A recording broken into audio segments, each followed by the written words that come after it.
Hello, welcome back to the Power Driven Podcast. Again, today we have John Schirado, our friend from Colorado with Black Tie Race Fab. He's a top-level fabricator. He helped me build my race truck, the Godfather behind me, which you see in the background. And today we're going to have another battle because Meyer and John battle This isn't all like a the battle, time. okay? That's all you two do is battle. I just walk around listening to you guys battle all the time.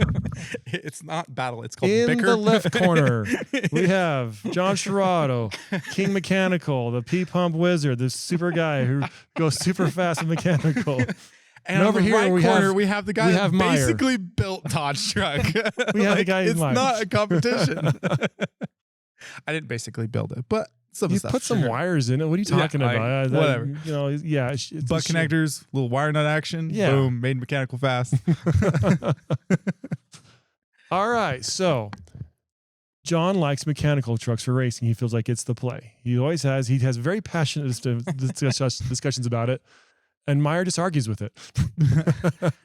Likes to argue, I feel like. Yeah, that's really like, I don't really believe it, but it's fun when someone believes pretty strongly in something, like argue against it. It's a great time. Yeah, I think they both got their place. They And have fun with either one. I agree. Yeah, it's drag race, good application for common rail. And if you're into sled pulling or taking like really heavy things and making them go kind of slow, mechanical. How fast have you been? How Oh, fast? here we You're go. the slowest one in the group, right? Yeah, that's true. Even if Will was here, that would still be true. Oh, That's no. how much it hurts. Oh, so of the three mechanical. Yeah, but that's honestly, it's by choice. You're slower than Will. Yeah. Yeah, it's so true. That's why he chose a common rail. To go slow. Yeah. He wanted to make sure sure. he was safe. Yeah. Yeah. Do you Very put true. your helmet on when you drive on the road and stuff too, or just at the track? Yeah, like I suit up. Yeah. I got my little noodles. Yeah. No, so- I don't actually think that. Yes.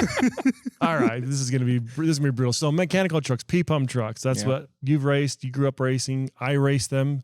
The Cummins cart is a P-pump truck. It's a 14 mil P-pump. You race a 13 mil, right Yep. now. Yep. And you race a 14 mil common rail. Yeah, so I race a 14 and a 12 at once, multitask. Wow. Yeah. So you guys do that. Don't need to. I mean, it's true. I mean, that's true. I think there's struggles with both, positives to both, but I think, man, So Meyer poses the question always: why, if mechanical trucks are so good, how come everybody's racing common rails? There was 2 second gens of that event. They were both common rail swapped. Is that right? Like the black one you raced in 590. Yeah, that was Board Board diesel. diesel. Yeah, board diesel. Yeah. He had a common rail swap second gen. Mhm. There's another gray one there. Like I think it was part of his like group. I'm not sure, but it was a very pretty gray second gen there. You're talking about tool drive one? That was Siskiyou, and that was also a No. second gen. Nope. This was not one that raced. It was like I think it dynoed though. But anyway, Okay. yeah, Siskiyou. They were P-pump for a long time. They just went common rail. Oh, I know which one you're talking about. Yeah, he also, and he makes 1,1300 horsepower on a common rail swap second gen. Yep, there's a lot of them out there. Come on, guys, it's overdone now. Go back, leave them where they belong. So why are there so many more common rail trucks racing than 12-valve trucks? What's your opinion, Josh? I mean, John. Sorry, Whoa. you both got black hair, and a little bit of a goatee. It's I'm kind of tired. No, I mean, I feel like the trucks are probably more commonly modified and stuff now, but I don't know. I think one thing about the common rail is most people aren't doing their own tuning, and so the like elite level tuners out there are really good at making stuff work together and really making parts that might not agree on the truck kind of work together. You can do that with a common rail. Yeah. With a 12 valve or a P-pump truck, your parts selection is like a huge part of tuning. Mhm. So you think about it, whenever somebody would ask me like, oh, what should I do this or should I do that? I'm like, talk to your tuner. Like, does your tuner like that injector company, or are they familiar with that injector company or those pumps or whatever? And then for the most part, they can kind of get it to work together. You figure some of the stuff out. If your injectors on a mechanical truck don't agree with your pump, which doesn't agree with your turbo setup, I mean, it kind of just, can't fix that. you can't fix it. Yeah. It just, so I feel like your planning needs to be really good. You really need to decide if you're going to use nitrous or fuel only, your single turbo, your water to air, everything just kind of, obviously it changes things with common rail too, but you really need to make sure that you've got your plan figured out before you start. Yeah. And I think people kind of, if they don't, or kind of when the project is growing from one step to the next, if you kind of start going a different direction, all of a sudden, I feel like it would be easy to just be like, I'm giving up on this. I'm do what Meyer did. Yeah. Take the easy Just way. quit. Give up. It's like, I can't figure this P pump out. That's P pump crap is junk. So another thing I think about, the P pumps all came on blocks that are subpar compared to 6.7 blocks. Oh yeah. So you're never going to make the power unless you're willing to do a complete engine. Like you've got to put a new block in there, custom gear case, all kinds of stuff. Yeah. Otherwise, you're going to pull the wheel Terry and break 5 blocks in 2 years. That guy's going through blocks like candy canes. I don't know how he does that. Dedication. So you got to be, if you're going to do a P pump truck of some sort, you've got to kind of know, like back to your part selection, I'm pretty much building this because I want a P pump truck, because I'm going 6.7 block. I'm going a custom gear case. If you're smart, you're going to go a custom gear train, meaning you want straight cut gears, because the helical gears will break when you put big pumps on them. Yeah. And that's the problem I had. We broke camshafts, broke all kinds of helical gears. So there's a lot of stuff that's kind of harder to find and source. Like straight cut gears, there's not like you can just go to a website and order those things. Yeah. They're kind of more rare. Yeah. And I mean, you went through that figuring it out, and I went through that just kind of, I mean, I know that in the sled pulling world and stuff, they talk about that, and I guess they've got their things that where they get their parts from and stuff. But I had a hard time kind of figuring out how to do that. Yeah. Where, cause we used to run a power steering pump, and most of the straight cut gear guys are like, well, we don't make a gear for that. Yeah. So figure it out, I guess. Right. And, so you got to figure that out. Also the Waterman, we drive off of that. So same thing. You got to figure out a way to drive it. But So yeah, it's your fuel pump that puts fuel pressure to your P pump. The Waterman is a fuel pump for those who don't know. So yeah, like any more, like if you're going to go beyond, I've seen 12 valve blocks in 590.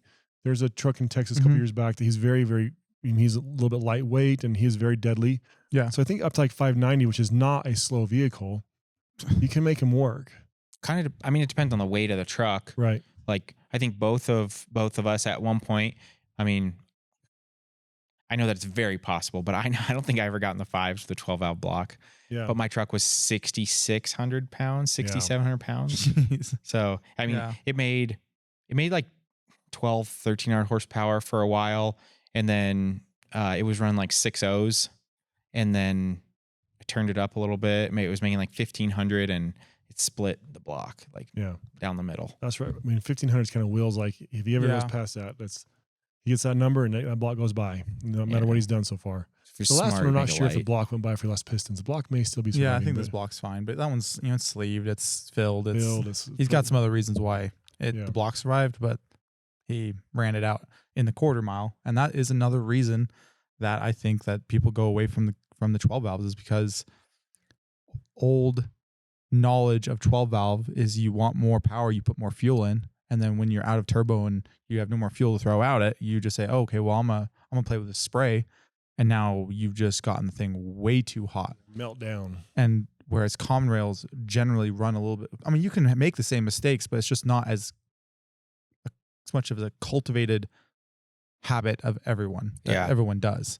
Like it's common rails, like lots of people have gone fast with common rails and they have a recipe that works and they're like, and lots of people just grabbed onto that recipe and like are running with it and it works great and everyone has their own spin on it. But for the most part, you don't just throw obnoxious amounts of fuel at it and then throw spray at it. Like it's just not what people do. Lots of people do that with 12 valves. I feel like that's the old way that people made power with 12 valves. Yeah. I mean, I remember when I first started trying to go fast with mine and like, you need a bigger pump, whatever it is, you need bigger. And it's like, really? And so kind of start doing that. And then drag racing is different than sled pulling also. So like where the sled pulling stuff is air limited, you can only put that turbo on it. So you kind of have to figure out a way to keep it alive and fuel them kind of heavy. So drag racing, not like that. And also where you want the truck to make power, a mechanical truck likes, I mean, they'll make power forever, super high RPMs, that kind of stuff. And, but for drag racing, where it has to still be happy after a shift, things like that, you just need to build the truck different. And I feel like a lot of the mechanical knowledge is still kind of sled pulling oriented. Yeah. Yeah. I mean, that's where a lot of the innovation happened, was the sled pulling world of like trying to how to actually make power, and it doesn't just graft over. Yeah. I do believe, if you think about it, I imagine the fastest vehicle in every category right now, as far as drag racing is concerned, probably is common rail powered. Like top diesel, the rail, I think that King Speed rail went like the high 3s. Is that right? Is that what I remember? I think so. I don't know if the Shide rail's ever been that fast. I think it's a little bit quicker than the Shide rail. I think so too. I think the Shide rail has the mile-an-hour record. No. So it's making power, but I don't think that it's the mile an hour. It's kind of like if you go golf, and as long as you can drive it far, who cares? I don't care if I suck at golf. I just want to hit it far. If I have the mile an hour record, that's pretty awesome. I agree. Like that, that guy's got the big. I don't golf, but I bowl, and I do the same logic. Throw hard. Who cares how many pins you hit? Just huck it. Don't care about the pins. Oh, the biggest mile an hour thing on the screen. Yeah, that's what I was gonna say. They have the mile an hour thing. Yep. Give me a small. Sir. That's right. Same thing. So Shide, but yeah, they haven't been in the 3s that I'm aware of. I mean, I don't know. And then under that's Pro Mod, and I don't even know if there's a 12-valve P pump truck in Pro Mod. I don't think so. I mean, John Robinson, I think, used to race that class with his altered or with his funny car or whatever. Then he went to Dragster. Yeah. And I haven't heard of him for quite a while. I haven't heard much. But I mean, when the forms went away, and maybe he's out there doing stuff I just don't know. Yeah. And then below that, after that's be Pro Street. Pro Street, yeah. And right now, there's only a couple idiots doing mechanical trucks in that. Yeah. 1 and 2, me, you. Yeah. What's the fastest guy on Pro Street is Philip Franklin, as far as out west. I'm not sure about out east. Yeah. Yeah. Well, I mean, the on the East Coast, like the ODSS and stuff, there's a handful of high 4-second trucks. Yeah. And I mean, I think Philip races with those guys sometimes too, but yeah, I mean, I think any of those, if you don't bring a 4-second truck, you're not going to be in the top. Yeah. And then I had the NHRDA stuff on the West Coast stuff.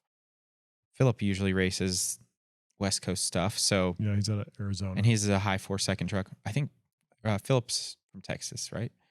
Yeah, Truck Source, San Antonio. Oh, I thought it was Arizona. Sorry, that was somebody else. Yeah, sorry. But yeah, so he races the NHRDA circuit and 480 truck, I think. Or something like very that. fast. So, but I mean, the last billings and stuff, or you've been 517, 5 teens. That's fast. Yep. So I'm getting closer to the ballpark, and I do feel in that run, that was just like this first run with full bottles. I feel like it was nowhere near optimized what it can do. There's weight I can lose. There's definitely things I can do better. And so the fact that it did that when for what I would consider a very non-optimized run, just, hey, the bottles are full of pressure. Let's see what happens. Yeah. I feel like we both went through the thing too. Like I was talking about the fueling, where you went more and more and more fuel. Yep. And now we both have like really pulled back fuel a bit. And you even more so with figuring out a little bit of automation, where you can still have a P-pump truck with a little bit of automation on it.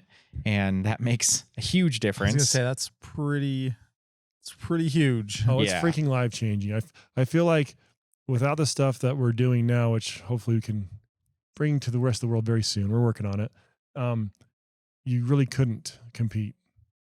I mean, John, bless his soul. Just roll up, stage it with my foot, bump.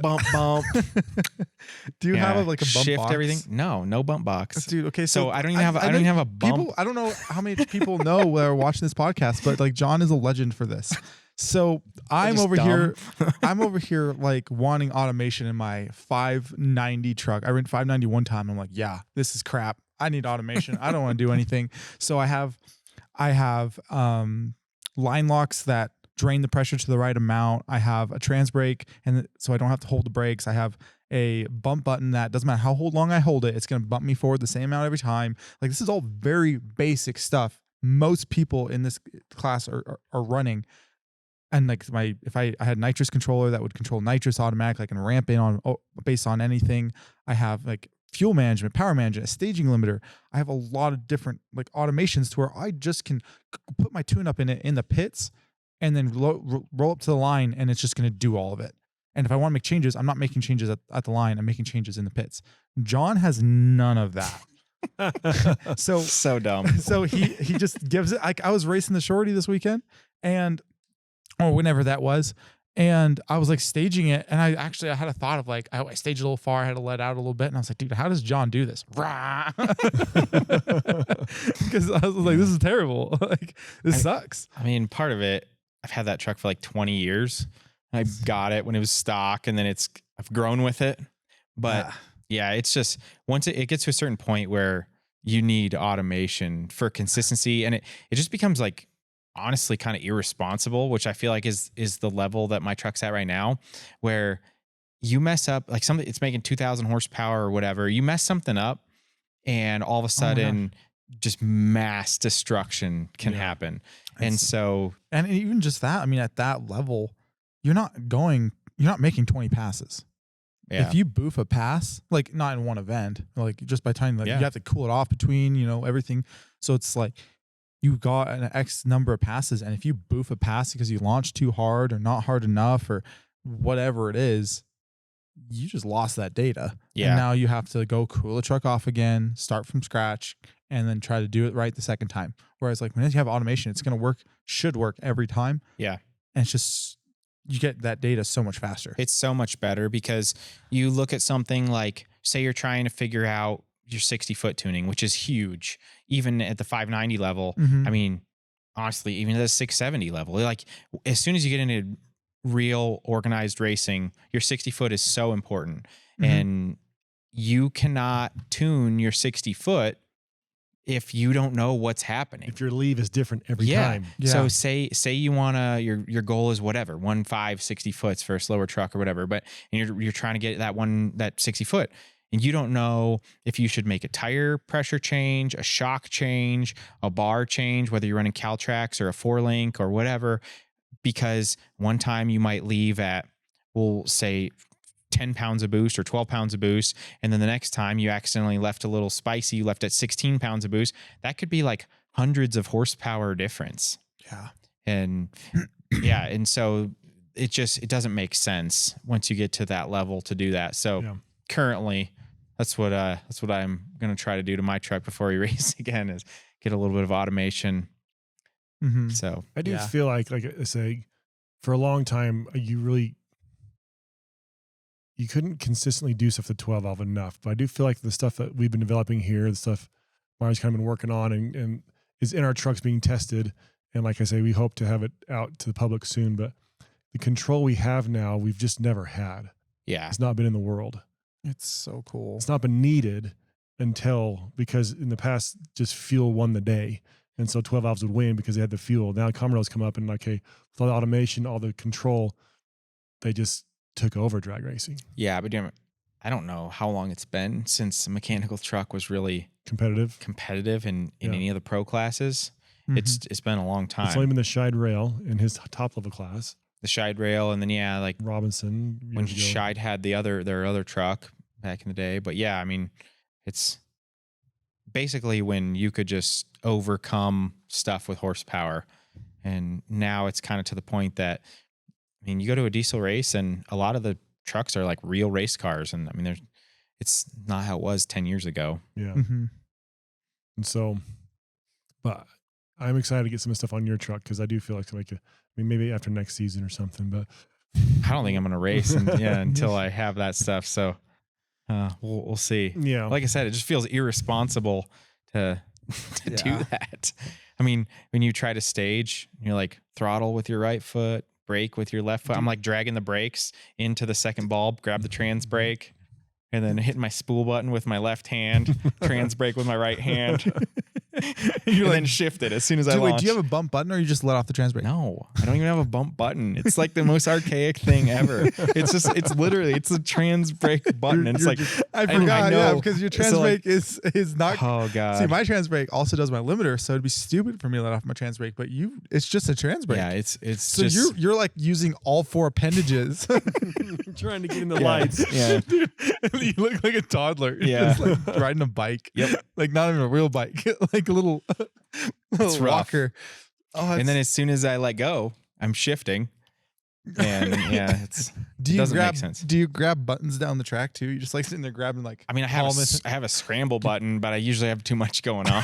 It's like if it goes down smooth, I'm like, there we go. Terry's watching this like, freaking rookie. Scramble button. Dude, he's like, he's like 1 Mississippi, spool 1, 2 Mississippi, spool 2.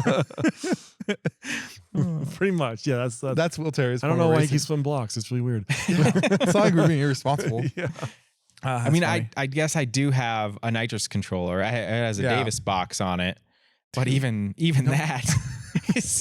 So I've got 4 solenoids on the truck, and each one is controlled. Is it either on or off? Oh yeah, on or off.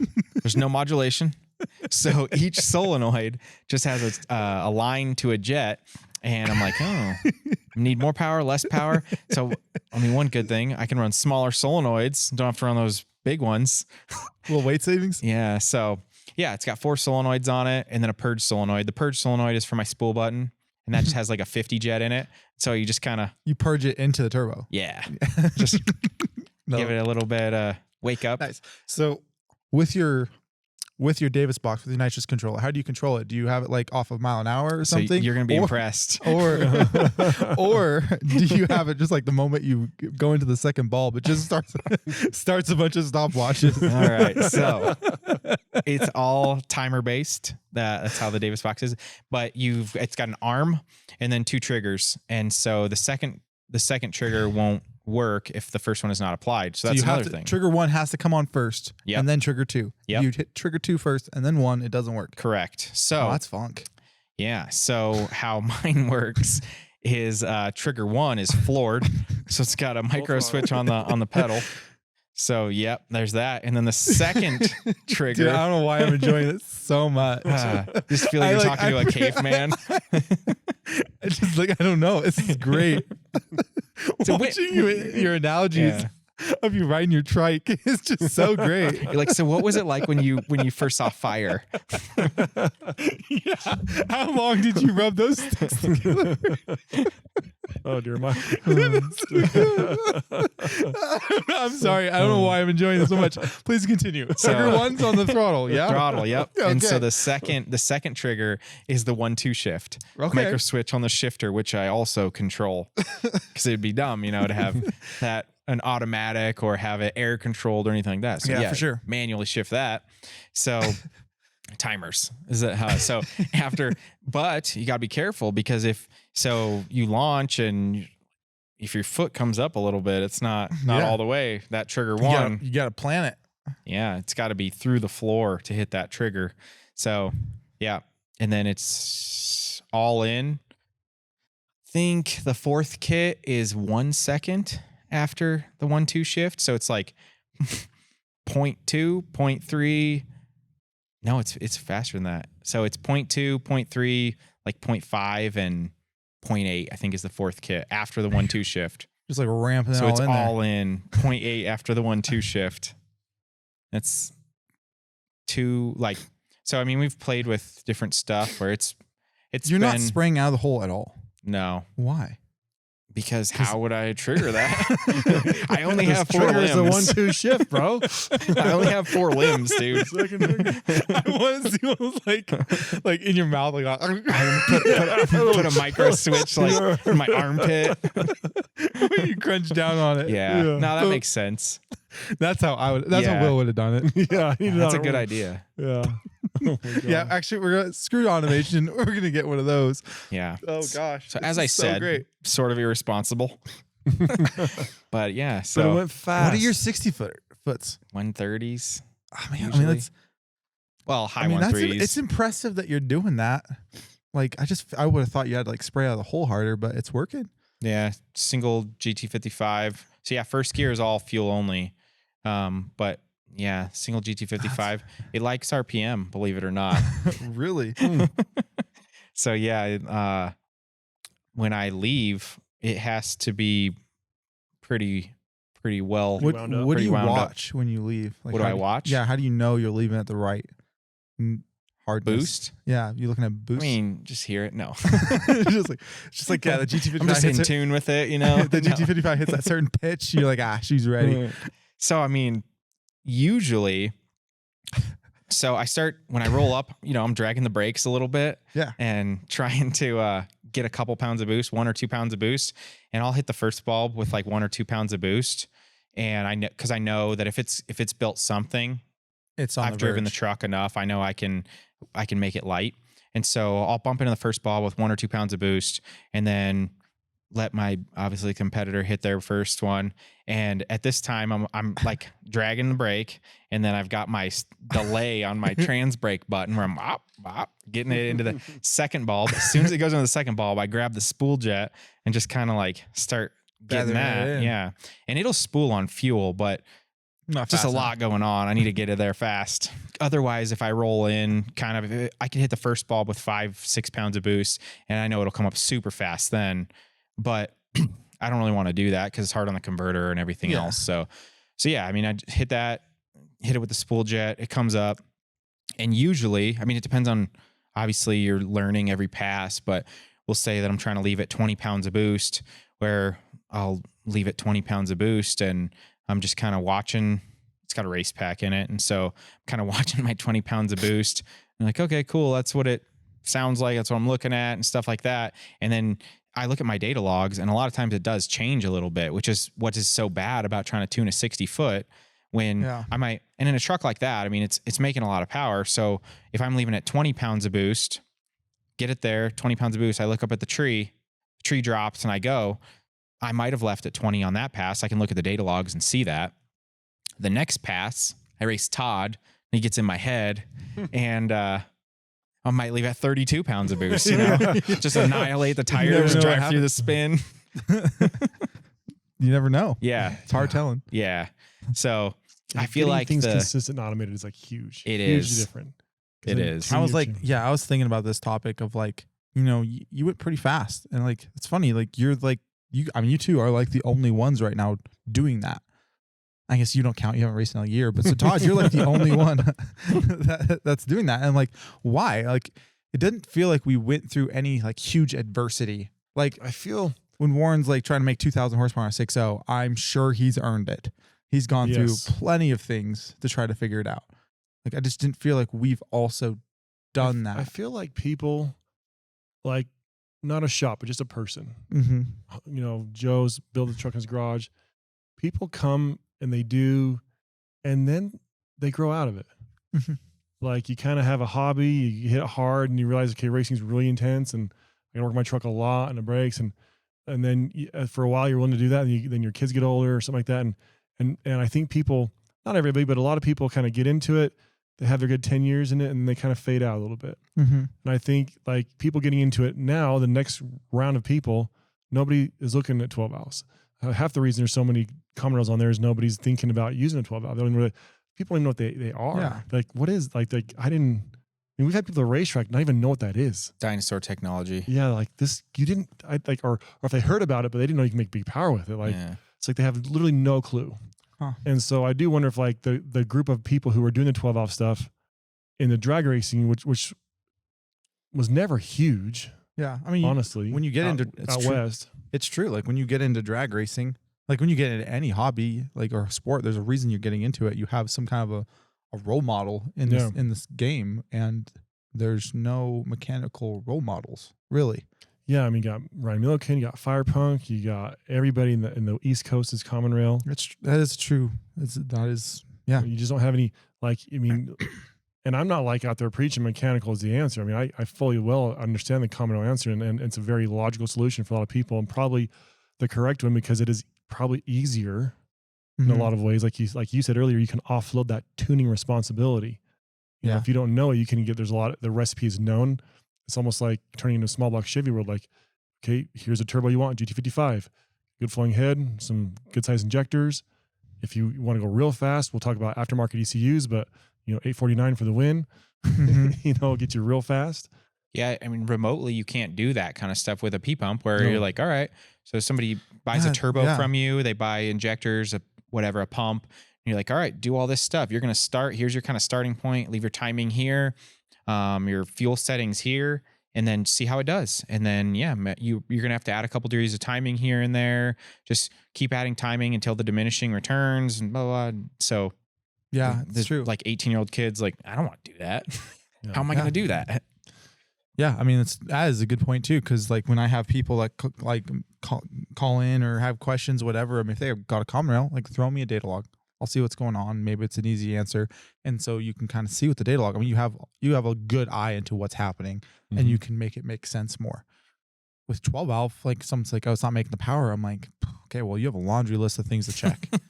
like for that, I tell them to send me a video of what's doing, and maybe I can hear something or see something that would help make it make sense. But like in a video, that doesn't really give you a good insight. It just shows like, do you have a lack of fuel or a lack of air, or is it whatever?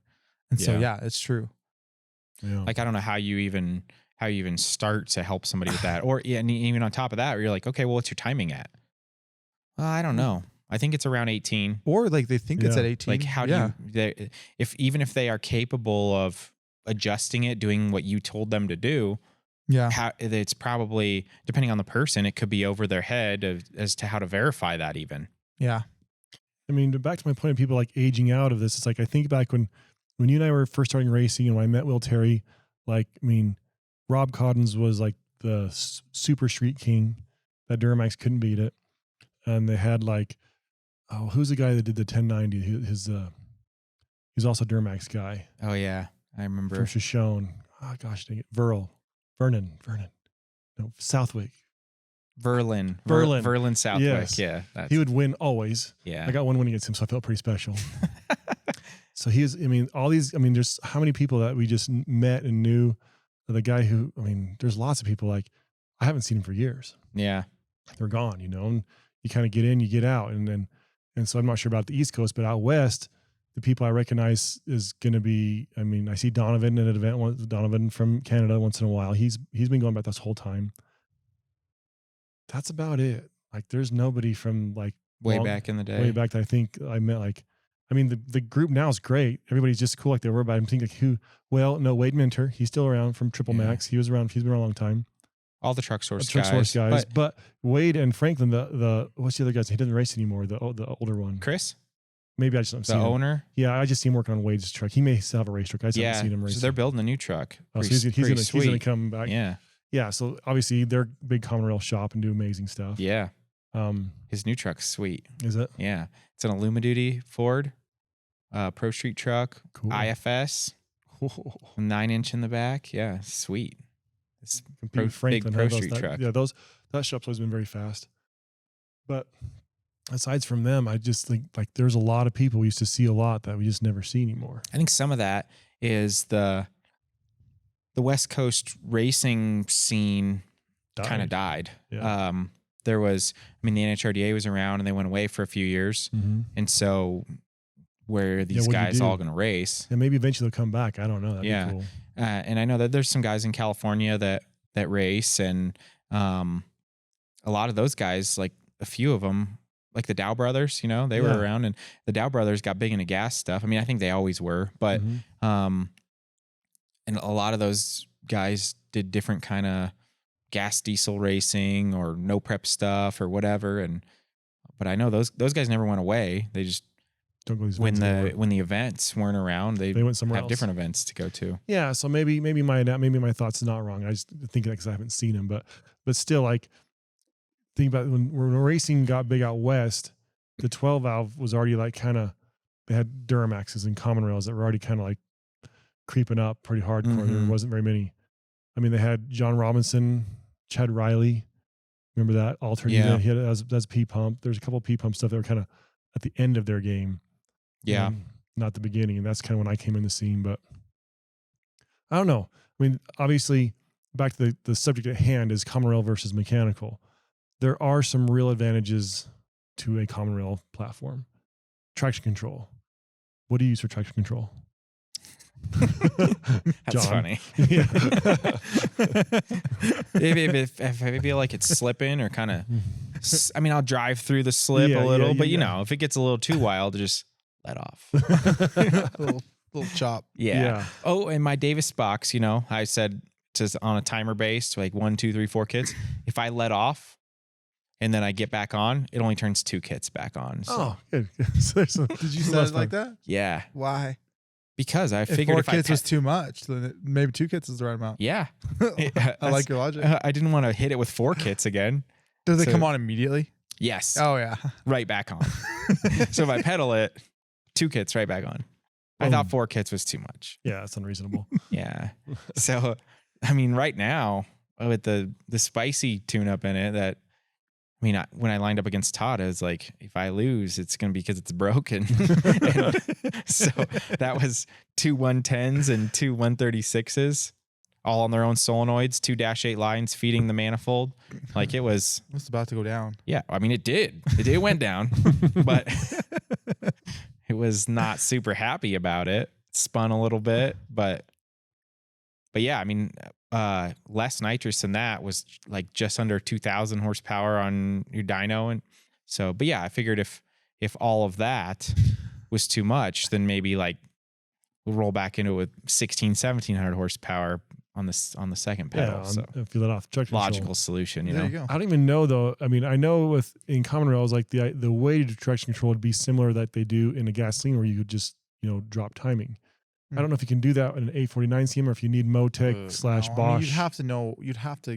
The 849 has no idea. It still thinks it's towing a trailer up a hill. Yeah, so it'd have to be like you'd an have aftermarket to DCM. do some pretty funky crap to get it to pull timing, or even do anything for traction control. I think what most people are doing is using nitrous, which is a pretty good option. Which you can do in mechanical or compound. I mean, but I do know in common rail with the the aftermarket ECUs, the Bosch, Motec, you probably can wire in your sensors, your drive shaft sensors, and have a map, and if it exceeds that, then pull timing, like you do like a reel. So anything in a top level mechanical, like you're probably going to have to do with nitrous, because I mean you're not going to pull timing with the mechanic. I mean, adjust timing. Yeah. And so I mean, you could pull fuel depending on some of that, depending on how that was set up, or if you. I mean, everybody has a different idea on that. As far as I think, there's some people that run some kind of like air solenoid in the throttle cable, so you could maybe do something with that, or maybe modulate the air line to the AFC or something. But I mean, I'm sure there's ways you could change fuel quantity, but also if you are using nitrous, really, I think anything at that level should have a data logger. So if you are using nitrous or some sort of controller or anything like that, you could use it.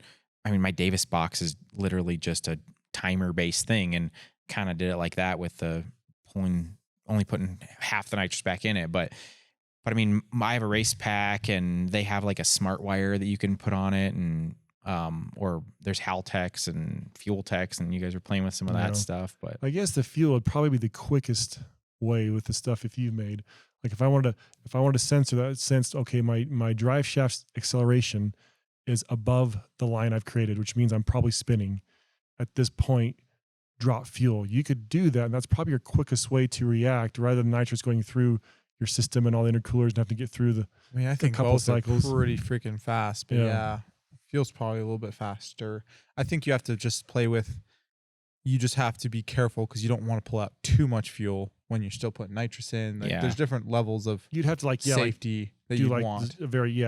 And maybe but if it's traction control, you shouldn't have to pull out more than 20%. Yeah, like if you'd have to have blown them off pretty hard. You'd miss the tune-up pretty hard. Yeah, before you should be close in your tune-up, and then just fine tune with traction control. Which doing it via fuel, you're probably right, could be done. So basically, I don't see any advantage to common rails anymore. Dude, very true.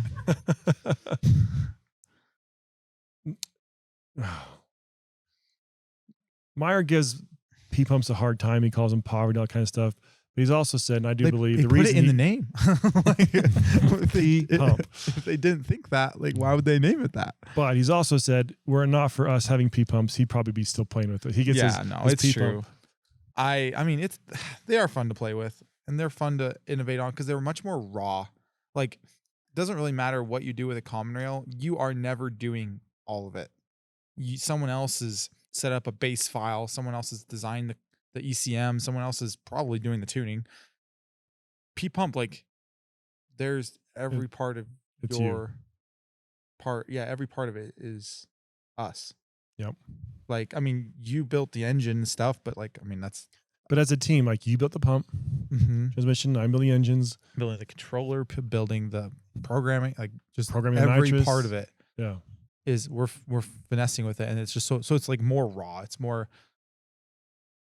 we have final say, and we get to decide what it does to the abilities that we have on a P pump. Yeah. I mean, people try to pretend, I guess, like if you have a P pump, you hate technology or whatever, but there's still plenty of innovation to be done and ways you can apply some technology and really go faster and control it. Yeah. So let me ask you this, John. This is something I mean, I'm not saying right or wrong, but from the fuel side, why is mechanical the play? Why is mechanical? Like, why would you say I don't want to do common rail because mechanical's better at what? Like, why is mechanical to you the right answer? I feel like I like it because that's what I'm never going to change with that truck just because it's always had a P pump. I just like it. I drove it to high school. It's just always been my truck and I like it like that. I've got other trucks that I'd put a common rail in, but I really like that. And I feel like I'm not going to steer away from that because I feel like it is very doable with a P pump if you're accepting of new technology, which I'm trying to be. Don't show it well. Yeah. Well, maybe next time. But no, I'm trying to deal with, and I mean, we have played with a little bit of newer technology and stuff and tried different turbos, different things where you can kind of see what works and what doesn't work. And I just like how they drive. I like how it feels. Like I can hear the truck, and Will talks about that sometimes too with the Junker or with his other truck too, where Junker is loaded. Nice, John found a way. But he's like I could just tell, like you're just driving in, and you're like, oh, it's laying over shift, and like you can feel that. But I mean, you can feel that with anything if you have enough seat time with it. But yeah, I guess it's kind of fun just to race something that people think is outdated, and it's a fun challenge to me. Yeah. Like, I mean, if I wanted to put the least amount of effort in and have the best results, I'd put common rail in it. But if I wanted a fun challenge of trying to do what in my brain other people have given up trying to do, 100% P pump. Like, and you are doing that via what we're doing. And so basically, he's highly I involved. have given up. He's highly involved. However, but he has I get to watch these guys struggle. Yeah. So it's like basically the best of both worlds. Yeah. The P pump's nice because of just the ridiculous amount of fuel you can have easily. Yeah. You're like, it needs more power, more fuel. Yeah. Like, and it'll take it. Yeah. Like my 517 run is on a it's on a low fuel setting. I mean, it's on tune 1 of 5 we've programmed, and each tune has more fuel than the others. And it definitely, I'm making this on the lowest tune. And I do believe there's still more power in that tune that I haven't tapped with just on the air fuel ratios. I mean, every time I added nitrous, I kept picking up power. Yeah. So I feel like I haven't even maxed out the fuel that I have, let alone the fuel that's not even being used. Yeah. And you talk about air fuel ratios and stuff, like that's another example. And I have that as well, even though from my hatred for technology, as you think. But that's another thing where you're accepting of new technology to try to figure it out. Where, I mean, 10, 15 years ago, people weren't doing that with P-pump trucks. I mean, I don't think, maybe they were, but nobody I knew. Yeah. So yeah, you start seeing that kind of stuff, and you were like, oh, it's happy right there. It likes that fuel quantity, because I remember people talking about the old saying, whatever, where they're like, oh, you need 1,000 cc's is 1,000 horsepower or whatever like that. They were talking about that kind of stuff, and you needed 14 mil pump if you want to make power, or 16 mil pump if you're sled pulling, things like that. Where now, I mean, I've got a 13 mil pump that's set up around 650, 700 cc's. So it's not even, I mean, it's whatever, 70% of what the pump's capable of. Yeah, it's 12 mil territory. Yeah, where yours, and I mean, I have done that where we did Seth was helping me with my 12 mil before, and we had a big 12 mil on it, and it made, that's what I ran at the first time we went to UCC. It made like 1900 horsepower with nitrous on a 12 mil.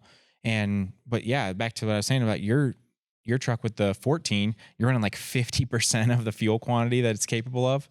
I think we're about 650 cc's. Similar to you. 60% of the. Yeah. It's 1,000 cc pump. We built a tame. I'm like, I don't have full cuts. Yeah. I put smaller delivery valves in so it had better EG control, better fuel shut off. Like I did things you don't typically do in a P pump, because usually P pump's like, give me the fuel. That's why you have a P pump, is give me the fuel. Where I'm taking the route of like, I want injection rate. I want as few crank angle degrees to happen for my fuel as possible. But that's another thing that people don't understand either, where you're talking about that, where your pump, if your pump is capable of whatever CCs you want it to be, and then you have an injector that is happy there. So like your pump, where it's capable of 1,000 plus CCs, you set it up at 600, and because I don't think people understand exactly how that works, where you have your pump is made and you set it up where it can inject the fuel, but it takes X degrees of crank angle for it to inject that fuel. Well, if the pump flows way more, then all of a sudden you can run less duration, just like in a common rail where you can accomplish the same thing. You put a 300% over injector in it, and with a very short duration window compared to like a stock injector that you're hanging open forever. Yeah. It's the same theory with the 14 mil pump or the 13 mil pump, where we don't have to run. I mean, I think you run less timing than I do. Yep. I run like 40 degrees of timing to get my 700 cc's in where I want. You, or 650, whatever it is, you run less, right? Yeah. So like mid 30s, low 30s right now, but that's just my first shot. I'm not sure if that's where it likes it. Like I say, it's such a fresh build. I don't even know. Yeah, but just like for example, I mean, it's the same principles that they're doing on the common rail stuff. It's just people gave up on some of that. But yeah, even in my low timing, I'm still getting everything in before top dead center because that pump puts it in so fast. Yeah. Now I know like a lot of guys think, well, 30 degrees, 32 degrees, 34 degrees, whatever it is not low timing. It is in a race truck. Yeah. It's very low. Yeah. Where like when we were tuning my truck on the dyno, I wanted it to make what I thought would be a respectable, a decent time where I could what I wanted the truck to make, where I would go down. I knew it would go down any track at that power level. Fuel only number. Yeah. So I wanted it to get up to like 1500-ish fuel only power. And then we start playing with nitrous. And I wanted it set up that way so that my timing is safe for nitrous, but also runs fine on fuel. And all that kind of stuff, because I mean, the truck will make with 13 mil pump, big head injectors, that stuff, you'll make 2000 plus horsepower on fuel, but its manners are not great for drag racing. Yeah. Where you can have a lot better manners if you're willing to use a little bit of nitrous. You just need to kind of tune the setup around it. So when we were playing with mine, we would add timing and add fuel quantity, or basically add fuel quantity and add timing until diminishing returns. Yeah. Bump fuel quantity, start over. Yep. And you just kind of did that till it got to the power goal that I wanted. And then we were playing with nitrous from there and just watching AFR and seeing where I was happy. So I feel like that's pretty, I mean, obviously it took a long time, a lot of stuff to figure out and maybe that's why people don't want to race a mechanical truck. It would be hard because think of the tool you had. We had an AFR gauge on a dyno. Yeah. I mean that's a pretty rare thing to have. If you're a guy in your garage, how do you go to the track? I mean, I guess go to the track and start doing that, but man, that's gonna take a long time. Yeah, it took me 15 years to get less data. Yeah, less data than we did in one night. I mean, I don't know if you remember. That was 2 weeks. Oh yeah, that was a while. It was like 40 hours of dyno time. Yeah, but it was well worth it. I used to be kind of, dynos are just for competitions or whatever. Like I wasn't a big dyno guy, and after that, people are like, I've got this new setup I'm trying to do. Like, you need to get that thing on a dyno. I know dyno time is expensive, but it is worth it. Yeah, it really is. Like, you don't realize how valuable it is till you actually, okay, now it's expensive until my engine doesn't melt down like it would. Yeah, I ruined so many turbos trying to figure out nitrous with a mechanical truck. Yeah. My AFR was so wrong. And it's like, because that's what people said that you needed to make. Lots of fuel. Like lots of fuel. And throw so, nitrous at it. You'll make power. Yeah, it made power, but it had finished the run with half a turbine wheel. Yep. And it was terrible. I ruined so many GT55s. It was so much lessons. money. Dyno time would have been cheaper. A week on a dyno would have been cheaper. Yeah. Yeah, it is amazing. And you talk about like cranking is with common rails, it's all microseconds. And so they talk about matching your injector to what your RPM range. If you're going to be spinning 5,500 RPM, you need a pretty big injector because you don't want to be hanging these injectors open. That was their weakness for a long time, which they've pretty much figured out. Yeah. Oh yeah, for sure. And that's what's funny is like you get a pump when you spin, you have a P pump, you spin the pump twice as fast, it injects the fuel in half the time. On a common rail, if you're injecting for 1200 US, you're doing that at 2000 RPM. That's going to be half the crank angle as you do it at 4,000 RPM. So on a common rail, yeah, you have to match your injector size to the your operating RPM. Yeah. And well, P pump's like self-compensating. We're just going to push it through. It's far superior. Far superior. But that goes back to like, I guess if you don't know these things, working with a shop that does. Yeah. And that's such a huge again, deal. Another reason why there's more common rails than P pumps is how many shops out there are still like, there's shops out there probably don't know how to set timing on a P pump. There's probably diesel shops right now open up that like do not know how to set timing on a P pump, how to set the idle. Oh, I'm sure there's more than we realize. Yeah. And I don't blame them because it's a 30-year-old truck at this point. It's, the common rails they're 99% of their business. I'm not saying right or wrong. I'm just saying there's another reason. They're just old. And even though they still have the capability, like wildly, hugely capable things, the support for the P pump is definitely not what it was. Yeah. But it's understandable because the common rail is so amazing. Other than they don't sound as good. They don't. Nah. I don't know. When I messed the tune up on mine, it sounded pretty much exactly like yours. Sounds good on your rev limiter when you're popping and bopping. Yeah, boy. But under full throttle, I mean, a single turbo P pump truck at 5,000 RPM sounds pretty cool. Yeah. Yeah. I will say, like you guys are talking about, like hearing the engine and stuff. I don't know if it's just me, but when I'm going down the track, I can't hear crap. I mean, a lot can happen. And how long does it take you to do that? 7-8 seconds?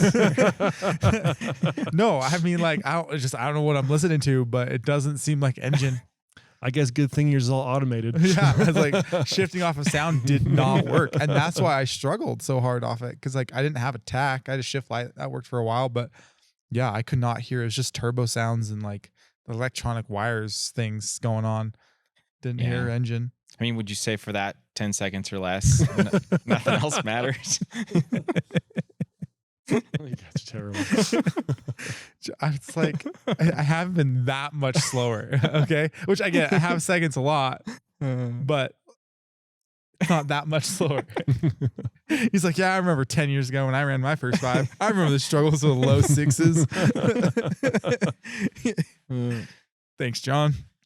I feel like part of that is my lack of automation. Oh, I thought you were gonna say the reason I've gone as fast as I did, as soon as I did, is because your expertise. No, absolutely not. But I think that you have a pretty good support group. You have a lot of experience. Kind of like, oh yeah, don't do that. That's okay, do that. But experience, a lot of access to Dyno. The Dyno. Access to the Dyno for sure is huge. Also, you're really stubborn. So what? You don't want to lose. This is true. I'm actually just flattered that you didn't say I wasn't. I said I was like as fast as I did. I've gone. Like you're gonna correct me and go like, you haven't gone fast. Where did I miss this low 5-second pass that you somehow did? No. I went 560 according to a time slip though. I give you crap, but I mean, at the end of the day, I think everybody knows that a 5-second pass is fast. Yeah. I mean, even I think the 8th mile stuff, since in the last however long it's been, 5-10 years that people have been racing 8th mile, I feel like for a lot of people that's like gibberish. They're just like, oh, what is that in the quarter? And you explain, they're like, oh, that's pretty good. Like, yeah, this is pretty good. It's really fast. Yeah. And so I feel like anybody that knows, they know that 5s are fast, 6s are fast, 7s are even fast. Yeah. Like your Camaro that you go buy, or your Mustang or whatever that you buy off the showroom floor. It's like 10-second car or whatever. Dude, you just made me realize that I have gone faster with the junker than I have with my daily, and it hurts. 670s. The I went 666. Oh, that's right. Oh, that hurts me. But I mean, you race 590 in your race truck. Yeah. What does that equate to in the quarter, roughly? I've never been dumb enough to run it out. But I mean, have you ever done a calculator? Like internet calculators? Low 9, right? I think. Or mid 9, because when I guess it's probably a mid. Will to high was 9. running like 16s, and he ran like a mid 9. 16s, like 5. Like 6. teen, Oh, 6.1. 6 0.1. teens. Got it. When I raced Super Street, my truck ran 6.0s or 6.1s, and it would go like 960s at 140. Yeah, that's kind of what I thought he ran, is like a 960, but I wasn't sure. Yeah, I mean that's fast. Yeah. So I mean a 590. Actually, I did. And that was probably a little bit on the spool, and then let off the spool, front on the spool again. Okay, let's try to scramble off. So I don't really know what that power curve looked like for Will, but yeah, right there on there. But I mean, you've ran yours out, right? The Cummins cart, you ran that out in the quarter, right? No, You didn't? I've coasted to 840. His mile an hour in the quarter was like 2 above his mile an hour in the eighth. So 840, and that's your that what was that in the eighth? 540? I think so. So you ran a 540. I don't think it was as good as it was before, so that might have been a 550. 550, but you coasted to an 840. So for like people that don't know, a mid 5 second eighth mile, it's probably fast. a low 8 second Wasn't quarter fast. or so. Yeah. So I mean, I ran a good portion of the quarter, but I did coast through it. I didn't let off after the eighth. I was running it, but then I ended up having to let off, and I did coast the beam. So I don't think there was much more, but there was a little bit more. But my mile an hour definitely was way low, because I about the same mile an hour as going to the eighth. Yeah. So I mean, that's a lot left on the table. Yeah, a little bit off the table there. So yeah, so 840. I was like, wow, that's pretty cool. Just coasted to under my chassis cert. Didn't even mean to. But yeah, I feel like people don't understand eighth mile times the same way as they understand quarter mile times. Which is funny, because like you guys tell me like, oh, I went this fast. I was like, what's that in the eighth? I grew up in this century. Okay. The way I tell people how fast my truck is, they say, well, was it fast? And I'll say, how fast did they go? What's your 0 to 60 time? I said, I don't know what the 0 to 60 time is, but my 0 to 139 time is 5.17 seconds. Like, that's my favorite way of telling people now. Yeah. Everyone always asks, like how fast is it? I was like, do you want like a mile an hour number? Like, yeah, it's not that fast. It's a truck. Okay. Yeah. If I ran out of gear at 130. Yeah. But you put it to those words, like they 0 to 140 in 5. Oh, I like that's that. fast. That's pretty fast. Yeah. Exactly. So that's how I tell people like who don't know. No idea. They are curious. Like everybody's curious. I'd be curious, and so I understand that. I'm not like trying to be like, patronizing or rude, but like that's the way they can understand it. Yeah. I like it. And they do. And it's like, they're like, oh, I'm like, yeah, it's pretty cool. So that's how I tell people how fast it is who aren't drag racers and no numbers. Because everybody understands that. 0 to 139 in 5.1 seconds. Whoa. Yeah.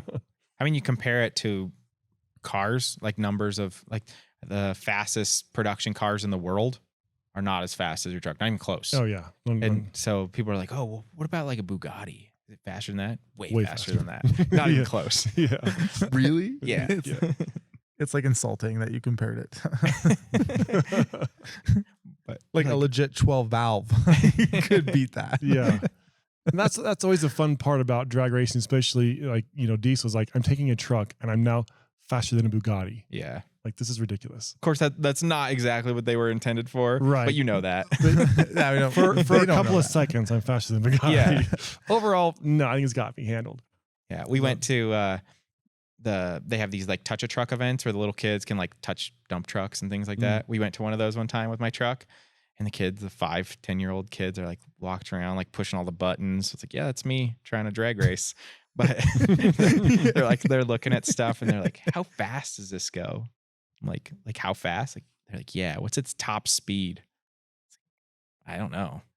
Probably pretty fast. Like, yeah, I like the top speed. We've never checked the top speed. I think on the dyno, it was like when we were dynoing it was like 200 miles an hour though, or something. RPM. But yeah, I mean, it's obviously different when there's aerodynamics involved and stuff. But yeah, I think we ran out the quarter mile one time. Well, I almost ran it out. My doors fell off. Kind of got scared, hit the parachutes, but almost ran it out. And it went like 170. So I know it'll go at least that fast. Yeah. But yeah, I don't think anybody's dumb enough to figure out the top speed. Like take your 5,000 pound diesel truck to the salt flats or something. That'd be terrifying. Yeah. The reality is you couldn't do it because you wouldn't run the same tune-up. You cannot run. That's why I like 8th Mile. When 8th Mile became popular and started coming around, I was really against it. I'm like, oh, this is lame, dude. Quarter mile for the win. But then like once you like build a truck for 8th mile, you're like, after the 8th is done, it's kind of a boring race. It's just parts You're, destruction. you're just waiting for the end to happen. All the fun stuff's already happened. Now you're just writing it out. yeah. On a slower truck, okay, it makes sense because you're still kind of accelerating and you maybe hitting 4th gear after the 8th mile or something. But when you're like at 150, 140 in the 8th, you know, I've only been 139, so I haven't been either of those numbers. But I mean, even 130, like there's now you're in overdrive. You're just steering with the throttle down. That's all you're doing. And all the action's over. You're just pedals down and you're steering. And so like I do really enjoy 8th mile a lot more than I would have thought.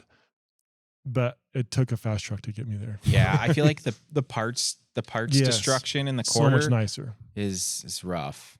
Yeah, quarter's rough on stuff. So I would not run the same tune-up. The reason that I coasted through the lights and that 840 pass, because I had melted my turbine wheels. Yeah. Yeah, that makes sense. And I lost a turbo. And so, yeah, like you can't run. I mean, I had to run that same tune-up in the 8th mile over repeatedly, fine. Try to run it to the quarter, too much. Yeah. I think that's the same reason Will hurt his, is because he ran his out in the 8th, and with a little bit of spray, it's fine in the 8th, but running that out the whole 10 seconds, Yeah. a lot to ask. 10 seconds. 9.6 seconds. No, yeah, I went to a quarter-mile race one time, and it was after we had done a lot of 8th mile racing, and I was terrified of that. So, and not of the speed or anything like that. I didn't want to melt my truck because that's when it was really a turbine wheel killer. Yeah. And I was just like, "Ugh, I don't know what to do." So we pulled like 400 horsepower out of it, and then I made a quarter-mile pass. And I think I didn't even make the nitrous come on until like way late. And so it was not fast. Like, yeah, that's when it was running like mid fives in the 8th, and it ran a 590 on that quarter-mile pass and ran in the high 8s. What a slow piece of shit. Dude, how do you even like feel good about yourself piloting such a turd? I think it went high 8s on that. But we did pour the power to it on the big end a little bit. And Why? because I knew that it would take it quick, just a little bit. Yeah. Where if I kind of did that same tune up throughout the whole track, it would just be a fireball at the end. Yeah. But yeah, so it went almost 170. My data logs were 170, so I didn't let off totally, like right at the Finish line. At the finish line. But yeah, data logs were 170, but the body panels weren't happy about that. It's pushing a brick through the air. Yeah. It is interesting. So I don't know. I think our time's about up here, guys. But I guess basically what we discovered is P pumps are coming back because they are better. I think we've shown it in this stubborn episode. Yeah. If you want to work on your truck, a P pump is good. It just requires some tinkering. Yeah. You can't do it from a computer. Right. Comerell's got some good tools. Like Meyer. Yeah. Meyer's a good tool. Yes. Everybody needs one of these. Yep. Anyway, guys, I don't know if this is a valuable discussion or not. Dude, honestly, this is like my favorite podcast ever because like, I could listen to John go through his launching routine. I could hear it over and over and over. It's great. This is great. I'm glad I could whenever I'm just having a bad day, I could just go to this podcast and fast forward to whatever it is, 30-minute mark, and I could just listen to that soundbite over and over and over. Ah, it's gonna be great. You can look at the And videos the reality from is the outside. It's going to be scary once he gets his stuff figured out because he's been very fast. Have you ever? Never mind. I don't know if it's podcast worthy, but yeah, you need to do like something with like a button with your tongue or something. You need to get rid of the buttons altogether. Nah. Yeah, just get some automation and go actually fast. Yep. It's going to be fun when that stuff all happens. Your truck's always very beautiful. I've always been a very big admirer of your truck and very jealous of how awesome it is. Thanks. It really is a beautiful truck and has been ever since I've seen it. Someday it'll be fast like yours. How much does that hurt to say? It's okay. At least it's a mechanical truck. Yeah. You can say someday yours will be fast too, hopefully. Yeah, maybe. P pump swap. Yeah, maybe. Yeah, or that'd be full 2 or circle. 3. Yeah. But That's true. yeah. Anyway, guys, as always, I hope you guys are out there playing, doing something, having fun, racing, sled pulling, souping up your street truck, having a good time. Hopefully you learned a little something here and realize there's a lot of good platforms out there, old and new. And anyway, if this is fun for you guys, I hope you share it, subscribe, do whatever you got to do. Help us out here. We appreciate it. And again, this is John with Black Tie Race Fab or Black Race. Yeah, God, I'm reading your shirt. Black Race Tie Fab. Yeah, I'm like you're going. Yeah, his shirt like reads wrong. Black Tie Race Fab. Black Race Tie Fab. I'm like I said it right, but your shirt says it wrong. Left to right, Up top and- to bottom. You can't do that on that shirt. No, don't do it on that shirt. Black Tie Race Fab. And he's here. I didn't realize it. Yeah, right. I was like, wait a minute, I'm reading it wrong. No, I know it's Black Tie Race Fab. So anyway, guys, thanks a lot, and we'll see you next time on the Power Driven Podcast.